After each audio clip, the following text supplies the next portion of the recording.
আমৃত্য ভালোবাসি তোকে। লেখনীতে সালমা চৌধুরী। পর্ব ২৬। আবির মেঘের কাছে এসে শান্ত স্বরে বলল, তানবীরের আজকে কাজ আছে, কালকে পরীক্ষা দিয়ে তোর তার ছিঁড়া বান্ধবীটাকে নিয়ে রিক্সা করে এখানে চলে আসিস। এখন চল। মেঘ জিজ্ঞাসু চোখে চেয়ে শুধালো, কোথায়? আবির তাকাতেই মেঘ মাথা নিচু করে ফেলল। বুঝতে পারলো কথায় কথায় প্রশ্ন করাতে আবির ভাইও রেখে গেছেন। মেঘ লক্ষ্মী মেয়ের মতো বাইকের পিছনে বসে আছে। ঘণ্টাখানেক মেঘকে নিয়ে বাইকে ঘুরেছে। ফুচকা, আইসক্রিম থেকে শুরু করে সব যে ট্রিট ফুড পেয়েছে মেঘের পছন্দ মতো সবই কিনে খাইয়েছে আবির। বিকেলের পর থেকে আবহাওয়া খারাপ হতে শুরু করেছে। পর্যায়ক্রমে মেঘের গর্জন শুরু হয়ে গেছে। মেঘ তখন আচার খেতে ব্যস্ত। আবির মেঘের দিকে চেয়ে উদ্বিগ্ন কণ্ঠে শুধালো, বৃষ্টি শুরু হয়ে যাবে তো, বাসায় যাবি না? মেঘ আচার খেতে খেতে আবির ভাইয়ের অভিমুখে চেয়ে আহ্লাদি কণ্ঠে বলে উঠল, বৃষ্টিতে ভিজতে খুব ইচ্ছে করছে। আবির কপাল কুঁচকে চেয়ে আছে, অপলক সেই দৃষ্টি। মেঘ মনে মনে বলছে, এই গুদুলি আলোতে আপনার হাতে হাত রেখে বৃষ্টিতে ভিজতে চাই। বৃষ্টির প্রতিটা ফোঁটাকে চিৎকার করে বলতে চাই, এই মানুষটাকে আমি ঘট্ট ভালোবাসি। আমার কল্পনার জগতে আবির ভাই শুধুই আমার। আবির কপাল কুঁচকে তাকিয়ে থেকে শক্ত কণ্ঠে বলল, বৃষ্টিতে ভিজে নিজের কি হাল করেছিলি মনে নেই? মেঘ একগাল হেসে উত্তর দিল, এবার আর এমন হবে না। কারণ আপনি? আবির গম্ভীর কণ্ঠে প্রশ্ন করল, আমি কি? মেঘ মাথা নিচু করে মুচকি হেসে বলল, কিছু না। ধীরে ধীরে বৃষ্টি পড়া শুরু হয়ে গেছে। আবির আশপাশ দেখছে। মেঘ হাত থেকে ঘড়ি খুলে ব্যাগে রেখে আবির ভাইকে ব্যাগটা দিয়ে বলল, আবির ভাই, ব্যাগটাকে রেনকোট দিয়ে ডেকে রাখবেন প্লিজ। মেঘের কথায় আবির নির্বুতের নেই মেঘের দিকে চেয়ে ঠোঁটের কোণে হাসি রেখে বলল, রেনকোট পরা দরকার তোর, আর তুই তোর ব্যাগকে রেনকোট পরাতে বলছিস? মেঘ হাসি মুখে বলল, বই খাতা ভিজলে তো আর পড়তে পারবো না, আমি ভিজলে তো সমস্যা। এটুকু বলতেই আবিরের চোখে চোখ পড়ল মেঘের। আবির তীক্ষ্ণ দৃষ্টিতে চেয়ে আছে। মেঘ আস্তে করে বলল, নেই। আবির কণ্ঠ দ্বিগুণ ভারী করে জানালো, ভিজতেছিস ভিজ, জ্বর যদি হয় তাহলে তোর খবর আছে, বলে দিলাম। সমস্যা আছে কি নেই সেটা তখন বোঝাবো। মেঘ বিড়বিড় করে বলল, আগে আপনার সাথে বৃষ্টি উপভোগ করে নেই, তারপর প্রয়োজনে জ্বর সর্দি উপভোগ করে নেব। বৃষ্টি বাড়তে শুরু করেছে। মানুষ ছুটোছুটি করছে। আবির আর মেঘ দাঁড়িয়ে মানুষের ছুটোছুটি দেখছে। এক সময় ভারী বর্ষণ শুরু হয়েছে। দুজনের সর্বাঙ্গ ভিজে একাকার অবস্থা, কিন্তু কেউ যেন এক চুলও নড়ছে না। মেঘ আকাশের পানে মুখ করে চোখ বন্ধ করে বৃষ্টি উপভোগ করছে, আর আবির সেই মায়াবী মুখের অভিমুখে নেশাক্ত চোখে চেয়ে আছে, ঠোঁটের কোণে এক চিলতি হাসির ঝলক। মেঘ আকাশের পানে চেয়ে মনে মনে কত কিছু চেয়ে ফেলেছে তা আবিরের অজানা। মেঘের খুব ইচ্ছে করছে আবির ভাইয়ের হাতে হাত রেখে বৃষ্টিতে হাঁটার, কিন্তু আবির ভাইয়ের হাত ধরার সাহস তো ছোট্ট অষ্টাদশীর এখনো হয়নি। তারপর ভাবল, পাশাপাশি হাঁটতে পারলেই মনে শান্তি লাগবে। মেঘ কিছু সময় পর স্বাভাবিক হয়েছে। তৎক্ষণাৎ আবির দৃষ্টি সরিয়ে কিছুটা নড়ে চড়ে উঠল। মেঘ আবিরের দিকে চেয়ে আহ্লাদি কণ্ঠে বলল, চলুন না হাঁটি। মেঘের কথা শুনে আবির সহসা 2 কদম এগিয়ে। মেঘ তখনও আগের জায়গাতে দাঁড়িয়ে আছে। আবির নিজের বা হাত বাড়িয়ে বলল, হাতটা ধর, না হয় কখন আবার বৃষ্টিতে পা পিছলে পড়ে যাবি। কথাটা বলতে দেরি হয়েছে, কিন্তু আবিরের হাত খপ করে ধরতে 1 সেকেন্ডও দেরি হয়নি মেঘের। এমনভাবে হাত আঁকড়ে ধরা দেখে আবির সামনের দিকে চেয়ে মুচকি হাসল। অষ্টাদশী তো জানে না, এই আবিরের মনে অষ্টাদশীর চেয়েও 1000 গুণ বেশি প্রেমানুভূতি সর্বক্ষণ বিচরণ করে। 24 ঘন্টা আবিরের মাথায় শুধু মেঘই ঘুরপাক খায়। অষ্টাদশী কি ভাবে, কি চায়, সবই আবির বুঝতে পারে, তবে কিছু প্রকাশ করে, কিছু অপ্রকাশিত রাখে। রাজপুত্র আর রাজকন্যা হাতে হাত রেখে পাশাপাশি হাঁটছে।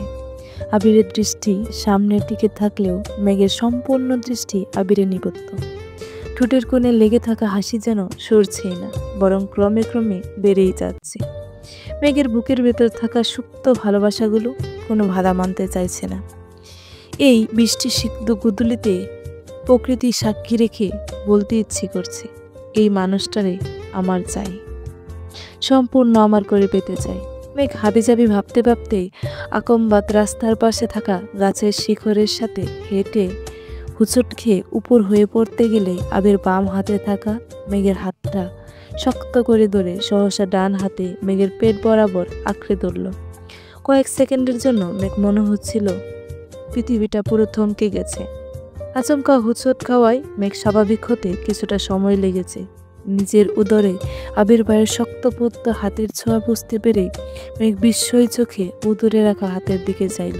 বৃষ্টিতে ভিজে পরনের সুতি জামাটা আগের থেকেই গায়ের সাথে মিশেছিল।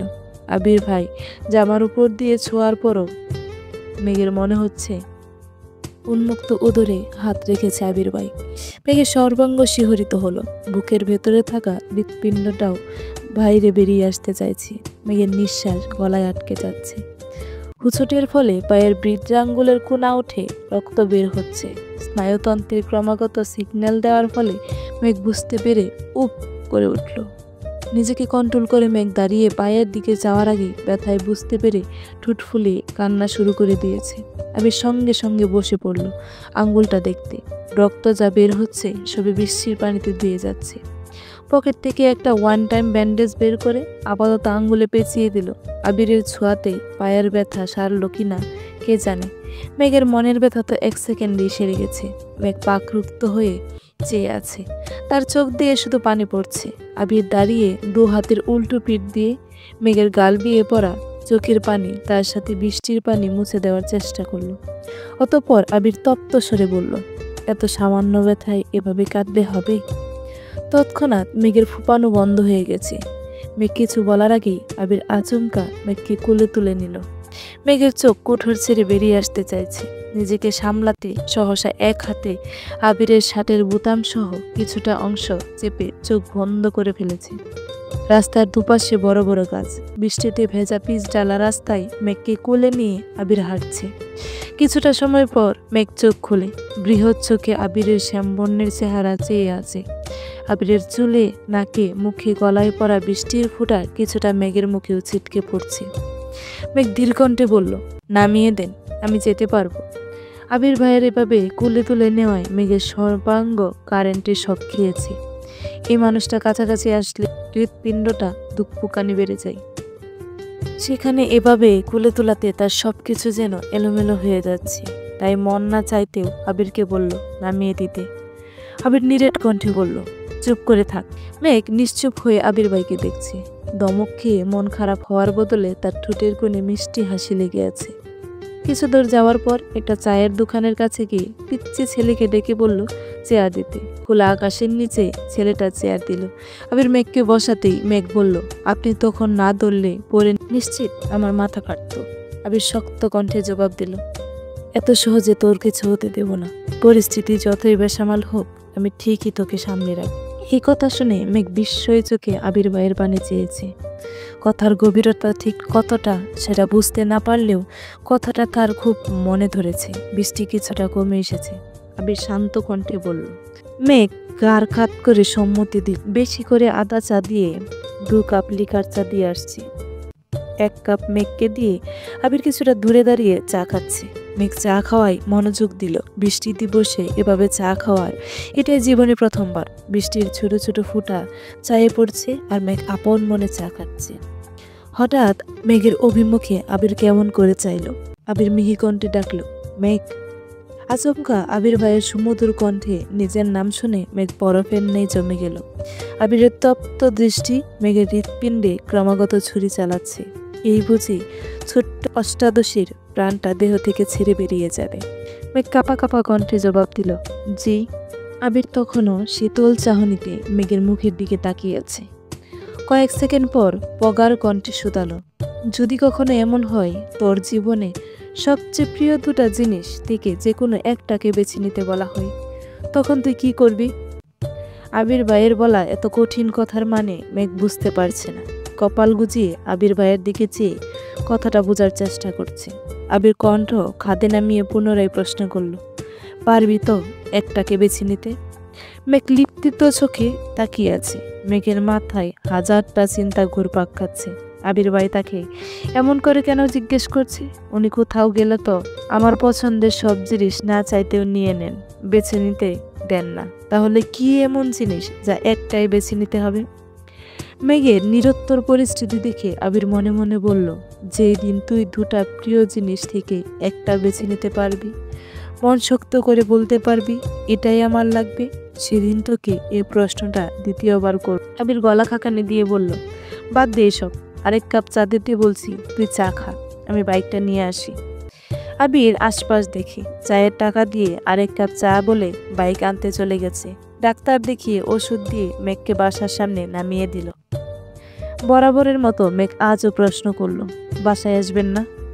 আবির মৃদু হেসে উত্তর দিল, আসবো একটু পর, তুই সাবধানে রুমে যা, আঙ্গুলে চাপ যেন না পড়ে। মেঘ ধীর পায়ে হিট বাড়িতে ঢুকে গেল। আবির চলে গেল অজানা গন্তব্যে। আজ মেঘ ইচ্ছে করে একটু সাজগোজ করেছে, চোখে গাঢ় করে কাজল দিল, হালকা গোলাপি রঙের রঞ্জক লাগিয়েছে ঠোঁটে। আবির ভাইয়ের পছন্দের রং অনুসরণ করে একটা সাদা রঙের ড্রেস পরেছে, সাথে সুন্দর হিজাবও পরে নিয়েছে। হুটহাট আবির ভাইয়ের কোচিংয়ের সামনে চলে আসে বিদায় সে সাদা মাথায় ঘুরে। তবে আজ আবির ভাইয়ের সাথে ঘুরবে এটা সে আগে থেকেই জানে, তাই সেজেছে। পরীক্ষা শুরুর আগেই বন্যাকে বলেছে তানভীর ভাইয়ার ট্রিটের কথা, তবে বন্যা কোনোভাবেই রাজি হচ্ছিল না। মেঘ জোর করে রাজি করিয়েছে। যথারীতি পরীক্ষা শেষে দুই বান্ধবী রিকশায় করে নির্দিষ্ট জায়গাতে চলে এসেছে। আবির আর তানভীর আগে থেকেই দাঁড়িয়েছিল। মেঘ দূর থেকে আবিরকে দেখে একগাল হাসলো। কাজল কালো এই ডাগর ডাগর আঁখি আর অকৃত্রিম হাসি দেখে আবিরের মন উতলা হয়ে উঠেছে। অন্তঃস্থলে শিহরণ জাগছে, বক্ষস্পন্দন জোরালো হচ্ছে। আবির ডুব গিলে স্বাভাবিক হওয়ার চেষ্টা করছে, কিন্তু তার দৃষ্টি যেন সরছেই না। আবিরের অশান্ত মনকে শান্ত করার সকল ক্ষমতা বিলীন হয়ে গেছে। আবির মনে মনে বিড়বিড় করে বলছে, আমায় ধ্বংস করতে কেন তুই উঠে লেগেছিস? মেঘরা নামতে তানভীর রিক্সা বাড়াতে দিল, শান্ত কণ্ঠে শুধালো, আসতে সমস্যা হয়নি তো কোনো? দুজনেই মাথা নেড়ে না করলো। তানভীর বন্যার দিকে চেয়ে ছোট্ট করে বলল, কনগ্রেচুলেশন। বন্যা হেসে উত্তর দিল, থ্যাংক ইউ। তানভীর আবিরকে ডাকলো, ভাইয়া চলো। তানভীরের ডাকে আবির স্বাভাবিক হলো, দীর্ঘশ্বাস ছেড়ে বলল, চল। কাছে একটা রেস্টুরেন্টে গেছে খেতে। খাওয়ার ফাঁকে ফাঁকে আবির শুধু মেঘকে দেখছে। মেঘ তাকালি দৃষ্টি সরিয়ে নিচ্ছে। এই চোখে জাদু আছে, যা এই শ্যামবর্ণের সুটামদেহী পুরুষকে মুহূর্তেই দুর্বল করে দিতেছে। না পারছে দীর্ঘ সময় ওই চোখে চেয়ে থাকতে, না পারছে নিজেকে সংযত রাখতে। অন্যদিকে বন্যা আর তানভীরেরও কয়েকবার চোখাচোখি হয়েছে, তবে চোখে চোখ পড়তেই দুজনে সঙ্গে সঙ্গে চোখ নামিয়ে নিয়েছে। বন্যা সবুজ রঙের একটা ড্রেস পরেছে, সাথে হিজাব পরা, এত সাজগোজ নেই, দেখতে খুবই সাদামাটা। গায়ের রং ফর্সা হলেও সেটা মেঘের তুলনায় কিছুটা চাপা। ঠোঁটে হালকা লিপস্টিক আছে, উচ্চতাও মেঘের তুলনায় 1 ইঞ্চি কম হবে। হাসিটা মাত্রাতিরিক্ত সুন্দর, তবে সচরাচর মেয়েটা হাসে না, বেশিরভাগ সময় সিরিয়াস মোডেই থাকে। খাওয়া শেষে বেরিয়েছে সবাই। মেঘ আর বন্যা দুজনে তানভীরকে ধন্যবাদ জানালো ট্রিটের জন্য। আবির একবার তানভীরের দিকে চেয়ে চোখ দিয়ে কিছু ইশারা করলো। তারপর আবির গম্ভীর কণ্ঠে বলল, তানভীর, আমি মেঘকে নিয়ে বাসায় যাচ্ছি, তুই বন্যাকে বাসায় পৌঁছে দিয়ে তারপর যেখানে ইচ্ছে যাবি। তানভীর স্বাভাবিক কণ্ঠে জানালো, ঠিক আছে ভাইয়া। মেঘ বন্যাকে টাটা দিয়ে বাইকে বসলো। আবির দেরি না করে মেঘকে নিয়ে জায়গা ত্যাগ করলো। আবিররা যাওয়ার পরই তানভীর ভাইকে বসে বন্যার দিকে চেয়ে বলল, উঠো। বন্যা ঠান্ডা স্বরে জানালো, আমি রিকশায় করে চলে যেতে পারবো। তানভীর একটু রাগে বাপ নিয়ে বলল, শুনুনি, ভাইয়া কি বলেছে? তোমায় বাসায় দেওয়ার পর আমার দায়িত্ব শেষ হবে, উঠো। বন্যা আর কথা বাড়ালো না, হেলমেট পরে মাঝখানে জায়গা রেখে বাইকে বসলো। পিছন দিকে ধরে রেখেছে। তানভীর জীবনে প্রথম মেয়েকে নিয়ে বাইক চালাচ্ছে, তাই কিছুটা ভয়ে আছে, এজন্য এত জোরে বাইক চালাচ্ছে না। কিছুটা যাওয়ার পর রাস্তার পাশে বাইক রেখে বলল, তুমি একটু দাঁড়াও, আমি আসছি।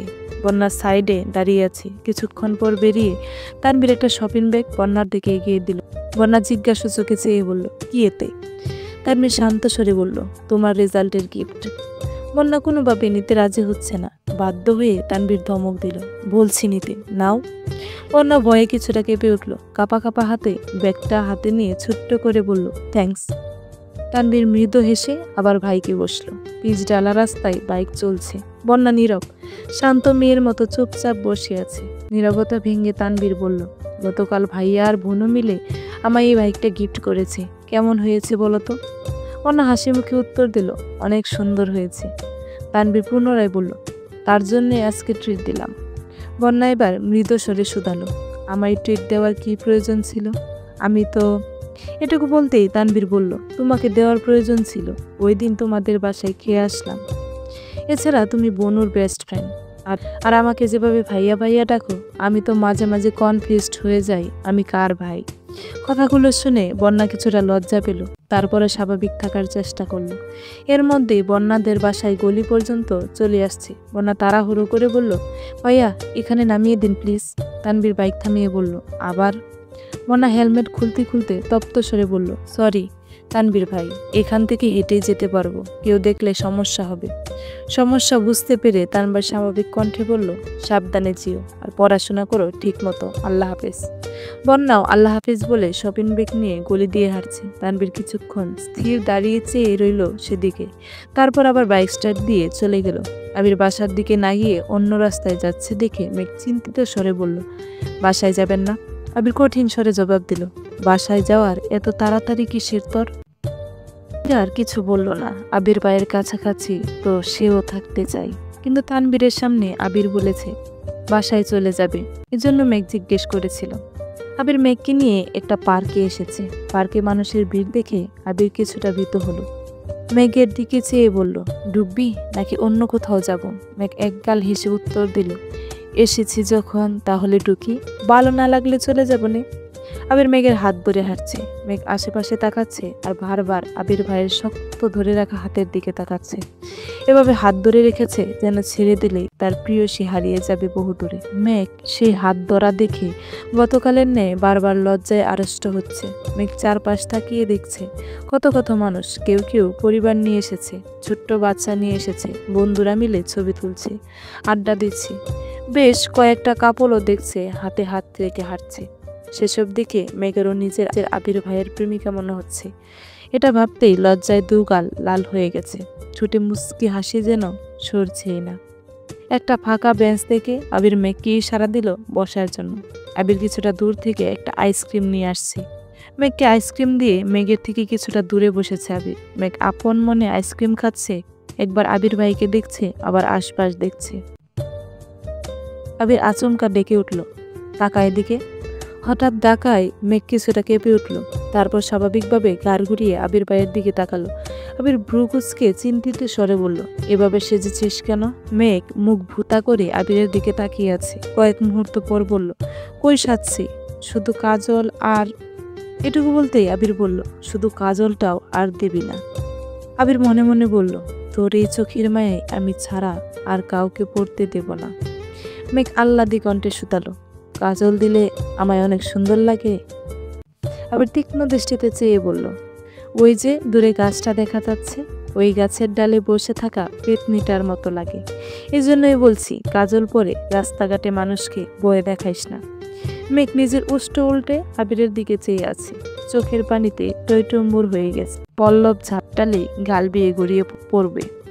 আবির কপাল কুঁচকে চেয়ে আছে, বিরক্ত নিয়ে বলল, তো সমস্যা কি মেঘ? কিছু বলার আগে কান্না করে দেশ কেন? 1 মিনিট কাঁদলেও 1 ঘন্টা মাথা ব্যথায় ভুগিস, সেটা মাথায় থাকে না? মেঘ অবাক চোখে তাকিয়ে বেজা কণ্ঠে প্রশ্ন করল, আপনি কিভাবে জানেন আমার মাথা ব্যথা হয়? আবির ডুব গিলে কণ্ঠ দ্বিগুণ বাড়ি করে বলল, এটা জানার এমন কোনো কঠিন বিষয় নয়। দূরে ছিলাম মানে এই না সব ছেড়ে গেছিলাম। চল বাসায় যাই। চলবো। এই পর্যন্তই ছিল আমৃত্য ভালোবাসি তোকে পর্ব 26। পরবর্তী পর্বগুলো খুব দ্রুত আসছে। সবাই ভালো থাকবেন, সুস্থ থাকবেন। আল্লাহ হাফেজ।